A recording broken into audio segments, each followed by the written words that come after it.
আল্লাহর বান্দা ওই ব্যক্তির কবরের পাশে গিয়ে পায়ের দিক থেকে যখন আস্তে আস্তে মাটিগুলো সরাইলো, মাটিগুলো সরানোর পরে কয়েকটা খারাপ যখন টান দিয়েছে, কি দেখলো? আল্লাহু আকবার, আল্লাহু আকবার।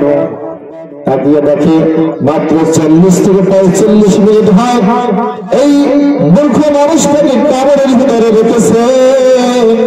এই মাটির কবরটা আর মাটির কবর নাই, ওই মাটির কবরটা তো জান্নাতের বাগানে পরিণত হয়ে গেছে। বলেন সুবহানাল্লাহ। এই মাটির কবরটা তো জান্নাতের বাগানে পরিণত হয়ে গেছে, আর আল্লাহর বান্দার আইডি কার্ড একটা ফুলের তোড়ার উপরে রাখা আছে। বলেন সুবহানাল্লাহ।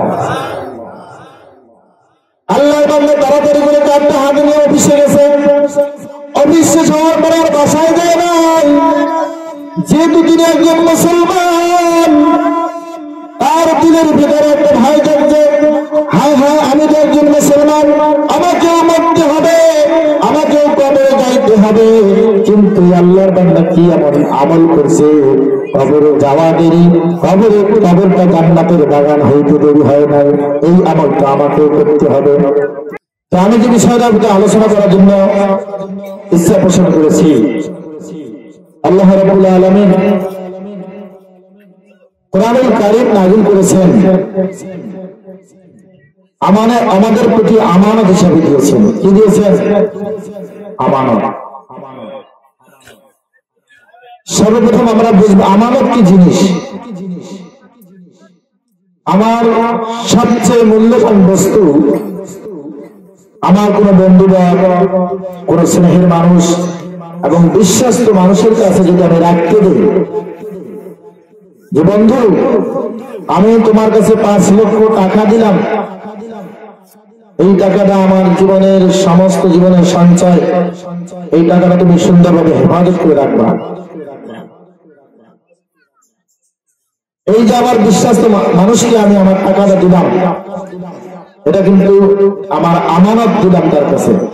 এখন সেই ব্যক্তি যদি আমাকে না বলে, আমাকে না জানে, এই টাকাটা খরচ করে বা নিজে আত্মসাৎ করে, এটা কি করলো? সে আমানতকে খেয়ানত করলো, আর আমানতের খেয়ানত করে মারাত্মক অপরাধী। সম্মানিত হাজিরিন, আল্লাহ রাব্বুল আলামিন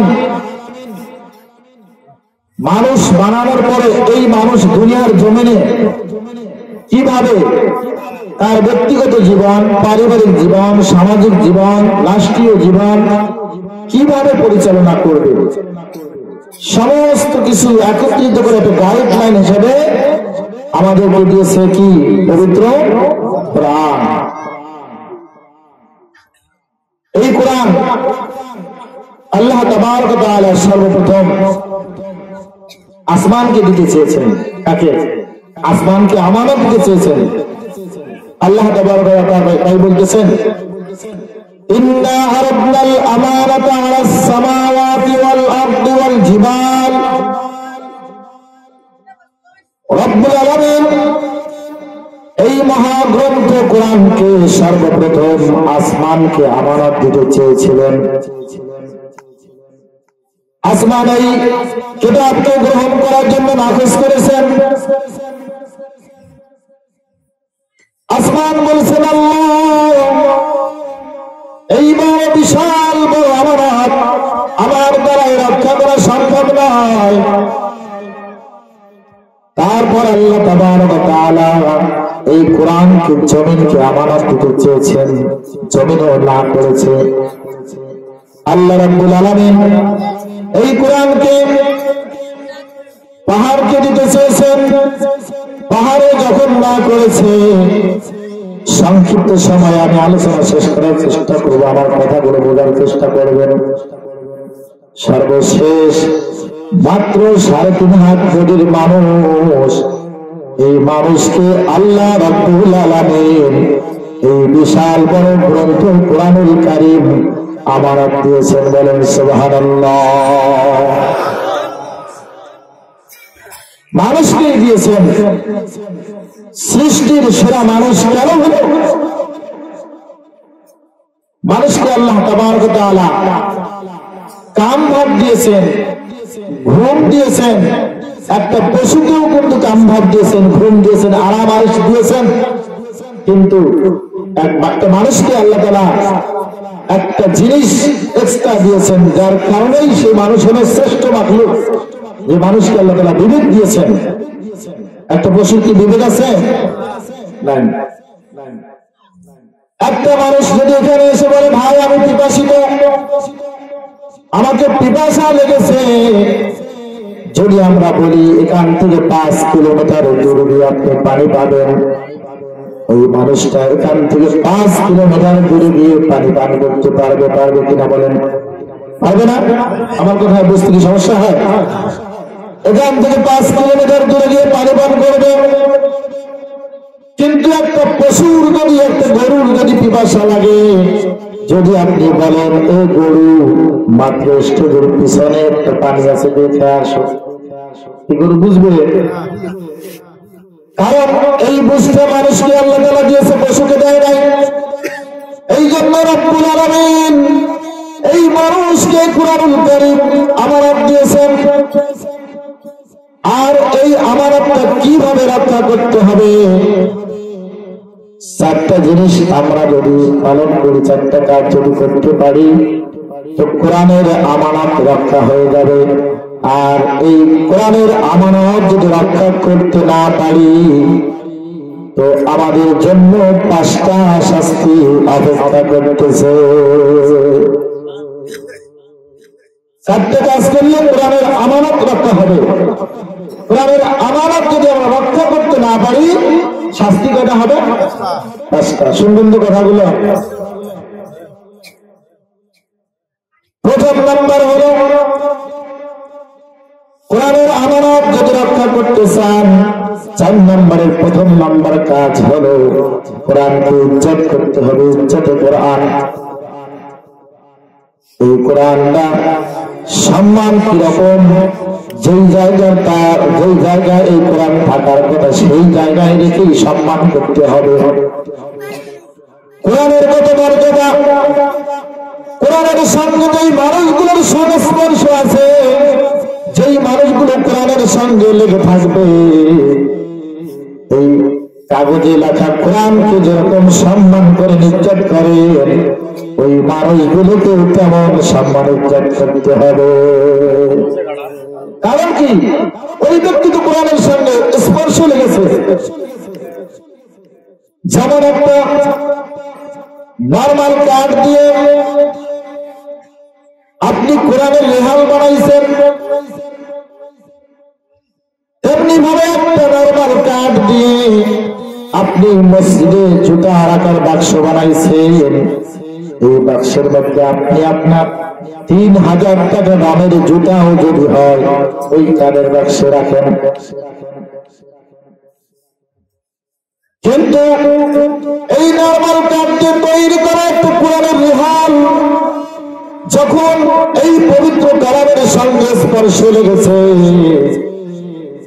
এই রেহালটা যদি আপনার হাত থেকে জমিনের মধ্যে পড়ে যায়, সেটাকে উঠাইয়া সঙ্গে সঙ্গে চুমা দিবেন, বুকে লাগাইবেন, কপালে লাগাইবেন।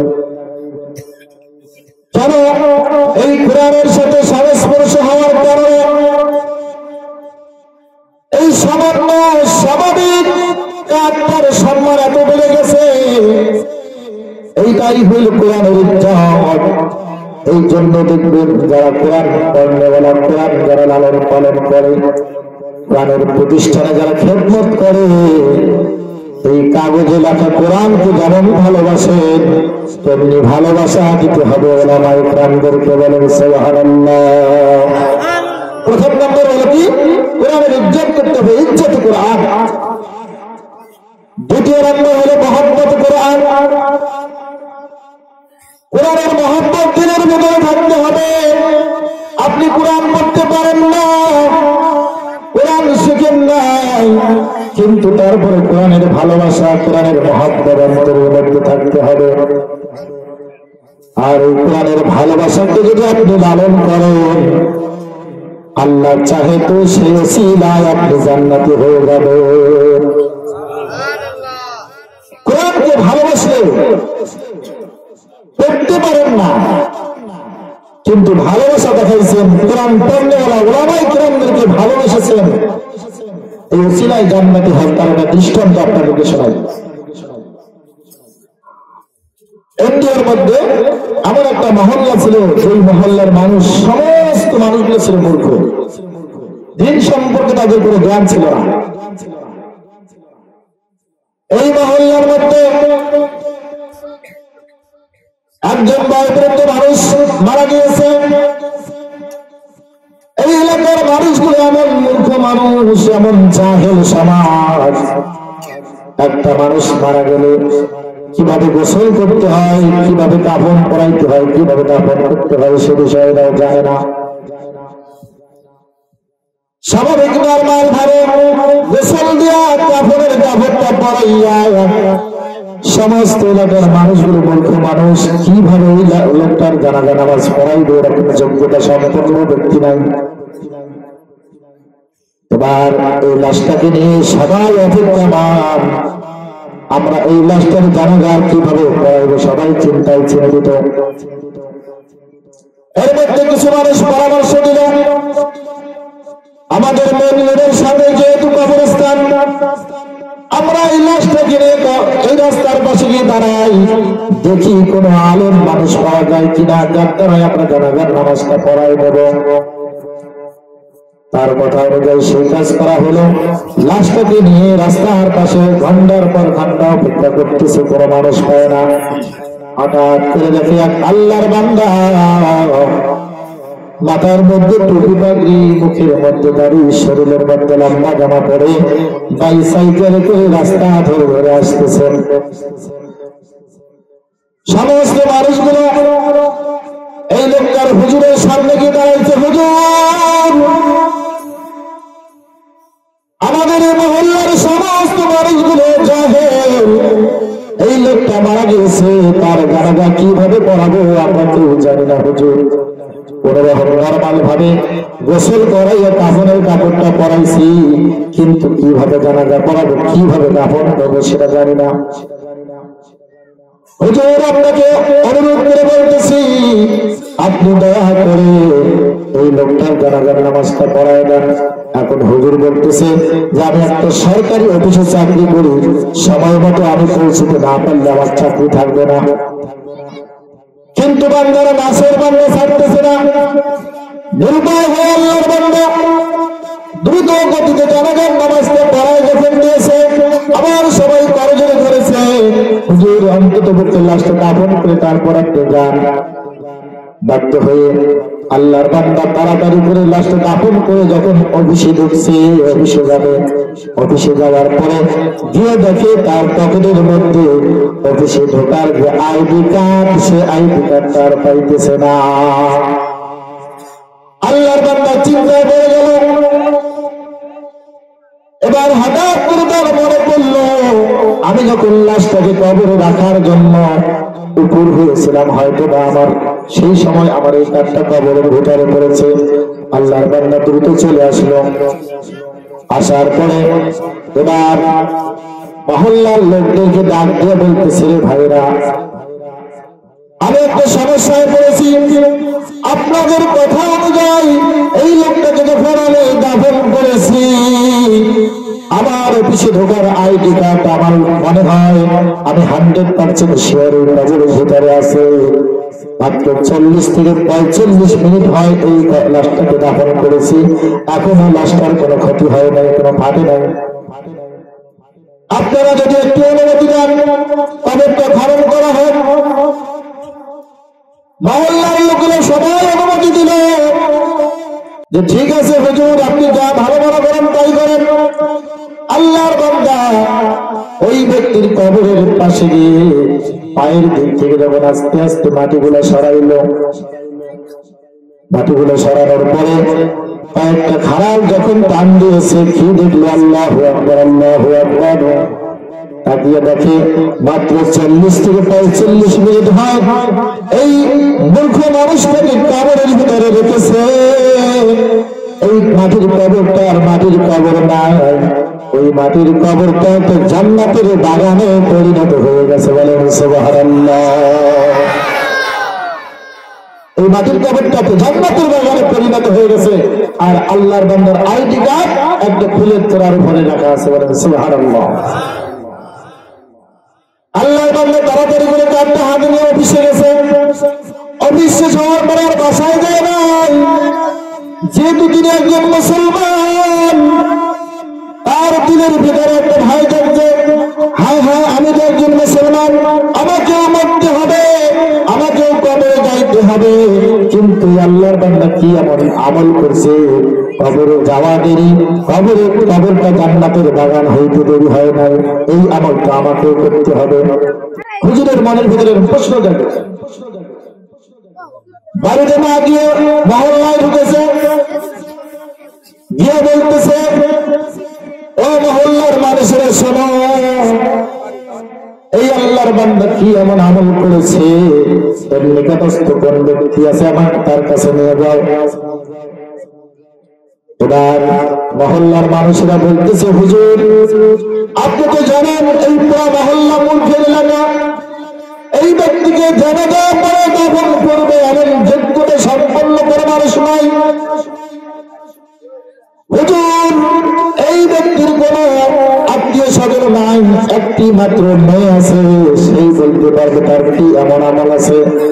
আল্লাহর বান্দা চলে গেলে তার মেয়ের কাছে গিয়ে বলতেছে, ওগো মা, তোমার বাবা কি এমন আমল করেছে গো, যার কারণে মাত্র 40 থেকে 45 মিনিট হইল কবরে রাখা, সঙ্গে সঙ্গে কবরটা জান্নাতের বাগান হয়ে গেছে। তোমার বাবা কি এমন আমল করেছে আমাকে একটু বলেন। মেয়েটা পর্দা মেট্টান করে বলতেছে, আঙ্কেল আপনি তো জানেন এই মহল্লাতে সবাই সমস্ত মূর্খের মহল্লা, আমার বাবা একজন মূর্খ মানুষ ছিলেন, আমার বাবার তেমন কোনো আমল ছিল না, কিন্তু আমি দেখতাম আমার বাবা একজন রিক্সা চালক ছিল। সারাদিন রিক্সা চালাইয়া রাতের বেলায় যখন বাড়িতে আসতো, সর্বপ্রথম আগে গোসল করতো, পবিত্রতা অর্জন করত, তারপর বাবার শোয়ার বিছানার উপরে একটা শিকার মধ্যে ভারী একটা কিতাব রাখা আছে। আমি জানি না সেই কিতাবটা কোন কিতাব, এই কিতাবটা আমার বাবা প্রতিদিন নামাইতো আজমতের সাথে, ইজ্জতের সাথে।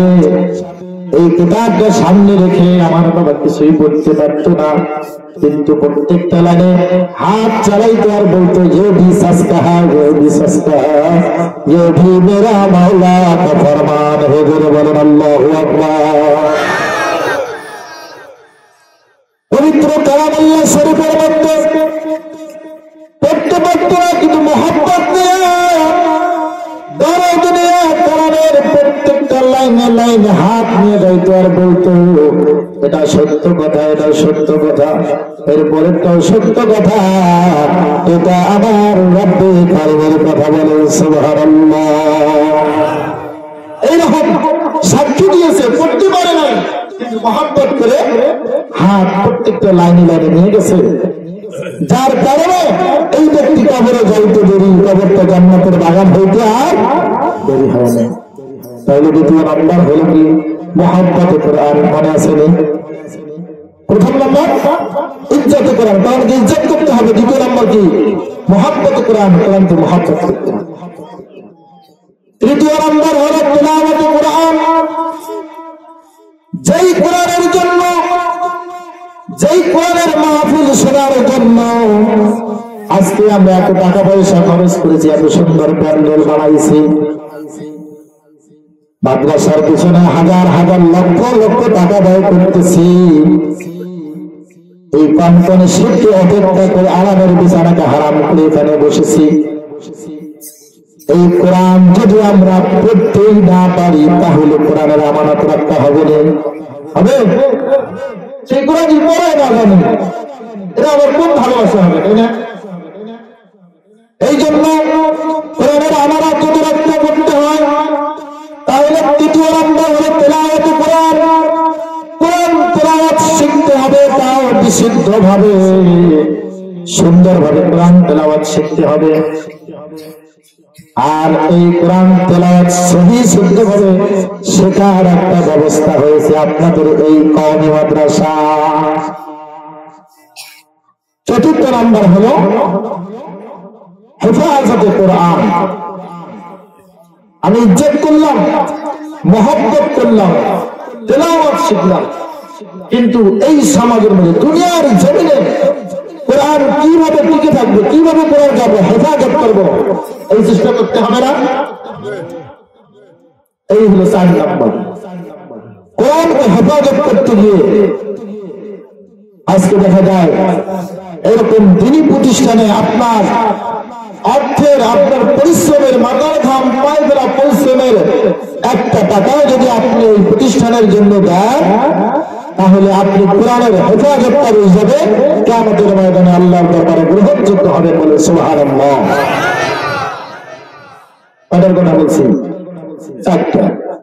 এই 4টা যদি না করি আমরা, শাস্তি হবে কয়টা? 5টা। প্রথম নম্বর শাস্তি হলো আল্লাহ রাব্বুল আলামিন যারা এই কোরআনের হেফাজত করার চেষ্টা করবে না, তাদের জীবনের সুখ শান্তি উঠায় নেবেন, জীবনটা সংকীর্ণ করে দিবেন। আজকে কোরআনের ছায়াতলে না আসিয়া আমরা বিভিন্ন পথে বিভিন্ন মতে সুখ শান্তি খুঁজতেছি। আমার সন্তানকে কোরআনের হাফেজ আলেম না বানাইয়া, কোরআনের শিক্ষা না দিয়া school, college, university, MBBS, FRCS ডাক্তার বানাইতেছি, আর আমরা শান্তি শান্তি বলে চিল্লাইতেছি। একমাত্র শান্তির স্থান হল কোরআন। কোরআনের ছায়াতলে যখন আসবেন, আপনার জীবনের সমস্ত সমস্যা কি হয়ে যাবে? সমাধান হয়ে যাবে। আজকে দেখেন, যারা কাসারু, জুয়েরু, মাদারু, কোন আলেম দেখেছে মদ খেয়েছে? আছে এরকম? কোন ওলামা ইকরাম লম্বা পাঞ্জাবি পরে কোরআনের আলো ভিতরে নিয়ে সে কোনদিন জুয়ার আড্ডায় বসেছে দেখছেন? কোনদিন বসবে না।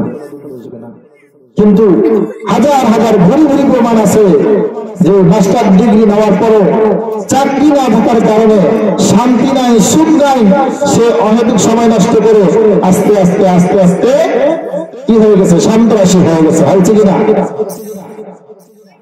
এই জন্য শান্তি যদি পেতে চাও, কোরআনের ছায়াতলে আসো। সমাধান যদি পেতে চাও, কোরআনের ছায়াতলে আসো। সমাধান চাও যদি জীবনে মরণে, খুঁজে দাও, ফিরে যাও, চোখ রাখো কোরআনে। কোরআন ছাড়া কোথাও শান্তি সমাধান পাওয়া যাবে না। প্রধান আলোচক এসেছেন, আমি সংক্ষিপ্ত সময় আলোচনা শেষ করবো ইনশাআল্লাহ। দ্বিতীয় নম্বর হল, যেই ব্যক্তি কোরআনের আমানত রক্ষা করবে না, এই ব্যক্তি কালকে আমাদের ময়দানে আল্লাহ রাব্বুল আলামিন তাকে অন্ধ বানাইয়া উঠাইবেন। আল্লাহ পাক এত সুন্দর নাজ নিয়ামত দিয়ে পৃথিবীকে সাজিয়েছেন। আল্লাহর অগণিত নিয়ামত আমি দেখেছি, কিন্তু তার একটা আমানত কোরআনুল কারীম খুলে দেখি নাই, কোরআনুল কারীম হেফাজত করি নাই, কোরআনুল কারীমকে ইজ্জত করি নাই, সম্মান করি নাই, মহব্বত করি নাই। যার কারণে কিয়ামতের ময়দানে রব্বুল আলামিন আপনাকে আমাকে অন্ধ বানাইয়া উঠাইবেন। বলেন নাউজুবিল্লাহ। তৃতীয় নম্বর হলো, কিয়ামতের ময়দানে আল্লাহ রাব্বুল আলামিন ওই ব্যক্তির কাছ থেকে মুখ ফিরিয়ে নেবেন যেই দিন সমস্ত ক্ষমতা, সমস্ত কর্তৃত্ব একমাত্র আল্লাহর। সেই আল্লাহ রাব্বুল আলামিন দুনিয়ার আমার কাছ থেকে মুখ ফিরিয়ে নেয়, আপনার আমার জাহান্নাম ছাড়া আর কোনো উপায় থাকবে না। আল্লাহ আপনাকে আমাকে এত নিয়ামত দিয়ে লালন পালন করলেন, তার সামান্য একটু আমানত, যেমন বন্ধুকে আমানত দিয়েছেন 5 লক্ষ টাকা বন্ধু যদি এই আমানতটাকে খেয়ানত করে, যত বিশ্বস্ত লোক হোক না কেন, তাকে দেখার পরে আপনার মনে রাগ জাগবে কিনা যে বন্ধু আমার জীবনের সমস্ত সঞ্চয় সম্পদ তোমাকে একটা আমানত রাখতে দিয়েছিলাম, বেশি কিছু নয়, এই এতটুকু আমানত তুমি রাখতে পারো না, তোমার সাথে আমার সম্পর্ক নাই। আল্লাহ রাব্বুল আলামিন তেমনি ভাবে কিয়ামতের ময়দানে ওই ব্যক্তির থেকে মুখ ফিরিয়ে নেবেন। চতুর্থ নম্বর হলো যেই কোরআন আজকে মানুষের জন্য কল্যাণ নিয়ে এসেছে, যেই কোরআন শিফা হিসাবে এসেছে, আল্লাহ রাব্বুল আলামিন মানুষের জন্য সমস্ত সমস্যার সমাধান হিসাবে কোরআন দিয়েছিলেন। এই কোরআনকে মাইনাস করে, কোরআনকে বাদ দিয়ে যারা মন করা ভাবে জিন্দগি যাপন করেছে, এই কোরআনে কিয়ামতের ময়দানে ওই ব্যক্তির জন্য মামলা দায়ের করবে। কোরআন আপনার বিরুদ্ধে আল্লাহর কাছে মামলা দায়ের করবে। পঞ্চম নম্বর হলো এই কোরআনকে প্রতিষ্ঠিত করতে গিয়ে রাহমাতুল আলামিন সাইয়্যিদুল মুরসালিন আপনার আমার নবী কতগুলো যুদ্ধে স্বয়ং সেনাপতির দায়িত্ব পালন করেছেন। কোরআনের কথা বলার কারণে মক্কার কাফিররা আল্লাহর নবীকে মক্কায় থাকতে দেন না, মদিনায় হিজরত করতে বাধ্য করেছেন। আল্লাহর নবী দিনের দাওয়াত যখন দিতে শুরু করেছে, একদিন আল্লাহর নবী নামাজে দাঁড়াইছেন, পাশে আবু জেহেল বসা, আল্লাহ রাসূল সাজদায় গিয়েছেন। আবু জেহেল কিছু যুবকদেরকে ডাক দিয়ে বলতেছেন, অমুক মহল্লা থেকে কিছু উটের পচা নাড়ি ভুড়ি তোমরা নিয়ে আসো, আর মুহাম্মদ যখন সাজদায় চলে যাবে এই মুহাম্মদের মাথার উপরে তোমরা উটের নাড়ি ভুড়িগুলো চাপিয়ে দিবা। যুবকেরা তাই করলো। এমনি ভাবে আল্লাহ রাসূলকে অনেক নির্যাতন নিপীড়ন সহ্য করতে হয়েছে। যেই নবী কোরআনের জন্য নিজের শরীরে রক্ত ঝরেছে, অসংখ্য সাহাবায়ে কেরাম শাহাদাত বরণ করেছে, সাহাবীদের বুকের তাজা রক্ত দিয়েছে। এই কোরআনকে যদি আমরা হেফাজত না করি, কোরআনের আমানত যদি আমরা নষ্ট করে থাকি, কাল কিয়ামতের ময়দানে যেই নবীকে শাফাআতে কুবরা দেওয়া হবে, যেই নবীকে আলমে মাহমুদ নাম করা হবে, যেই নবীর সুপারিশ ছাড়া কোনো মানুষ জান্নাতে যাইতে পারবে না, যেই নবী যতক্ষণ পর্যন্ত জান্নাতের দরজা খুলবে না ততক্ষণ পর্যন্ত অন্য কোনো নবীরা পর্যন্ত জান্নাতে যাইতে পারবে না। আর সেই রাসূল কিয়ামতের ময়দানে ওই ব্যক্তির বিরুদ্ধে আল্লাহর কাছে মামলা দায়ের করবে। সম্মানিত হাজিরিন, আমি সংক্ষিপ্ত সময়ে যে ভাঙ্গা ভাঙ্গা কথাগুলো বললাম, আমরা তো কি বুঝলাম? কোরআন যে আমানত দিয়েছেন আল্লাহ, কয়টা জিনিস পালন করলে আমানত রাখতে হবে? চারটে। এক নম্বর কি? ইজ্জতে কোরআন, কোরআনের ইজ্জত সম্মান করতে হবে। দুই নম্বর মহব্বতে কোরআন, কোরআনকে মহব্বত করতে হবে। তিন নম্বর তেলাওয়াতে কোরআন, কোরআন তেলাওয়াত শিখতে হবে। আপনার ছোট ছোট পেশি কাছে বাচ্চাগুলোকে দ্বীনি প্রতিষ্ঠানে পাঠাইবেন, কোরআন শিখবে, এরাই হবে আগামী প্রজন্ম, যাতে আমাদের সমাজটা কোরআনী সমাজ হয়। আর যারা মুরব্বী আছি, আপনারা দয়া করে মসজিদে অথবা মাদ্রাসায় ওলামায়ে কেরামদের সংস্পর্শে গিয়ে কোরআন শেখার চেষ্টা করেন। 50-60 বছর হয়ে গেছে, দেখা যায় এমন কিছু মুসল্লি আছে 20 বছর 30 বছর পর্যন্ত নামাজ পড়ে, সূরা ফাতিহা সহিহ না। আর নামাজ সহিহ শুদ্ধ হওয়ার পিছনে প্রথম নম্বর শর্তই হলো নামাজ ভাঙার কারণের মধ্যে প্রথম নম্বর শর্ত হলো নামাজ অশুদ্ধ পড়া। সম্মানিত হাজিরিন, আমি যে হাদিস কানা তেলাওয়াত করেছি, আল্লাহ রাসূল বলেছেন তালাবুল ইলমি ফারিদাতুন আলা কুল্লি মুসলিম, দ্বীনের ইলম শিক্ষা করা প্রত্যেক মুসলমানের নারীর উপর ফরজ। আর এই একটা হাদিসের উপর যদি আপনি আমল করেন, তাহলে আপনি কোরআনের আমানতকারী হিসাবে কবুল হয়ে যাবেন। দ্বীনের ইলম শিক্ষা ফরজ, এই একটা ফরজ আদায় করতে যাবেন। যখন আমি কোরআন শিখতে যাব, অবশ্যই কোরআনকে ইজ্জত করব। কোরআন শিখতে যাব, অবশ্যই কোরআনকে মহব্বত করব। কোরআন শিখতে যাব, আমি যদি তেলাওয়াত না করি, আপনি আমার ভিতরে ঢুকবে? ঢুকবে না। আর যখন আমি কোরআন শিখবো, তেলাওয়াত শিখবো, অটোমেটিক ভাবে কোরআনকে আমার কিভাবে হেফাজত করতে হয় সেরকম একটা স্পৃহা আমার মধ্যে তৈরি হয়ে যাবে। ঠিক কিনা বলেন?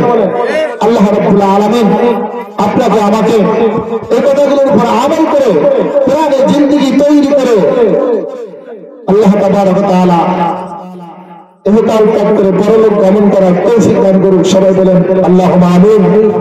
হুজুর এসেছে, আমি হুজুরকে বসে রেখে কথা বলেছি, আর আমার কথার মধ্যে যদি কোনো প্রকার কষ্ট পেয়ে দেখেন আল্লাহর রাস্তে ক্ষমা করবেন। আমার বাড়ি চাষিদের, আমার পরিচয় তো অনেকে জানেন। আমি পশ্চিম বর্ধমান আমার হাফিজে মাদ্রাসায় প্রায় 8 বছর ধরে আছি। পাশাপাশি সলির বাজারে একটা মহিলা মাদ্রাসাও খুলেছি, আশরাফুল উলুম আদর্শ বালিকা মাদ্রাসায়। আপনারা দোয়া করবেন।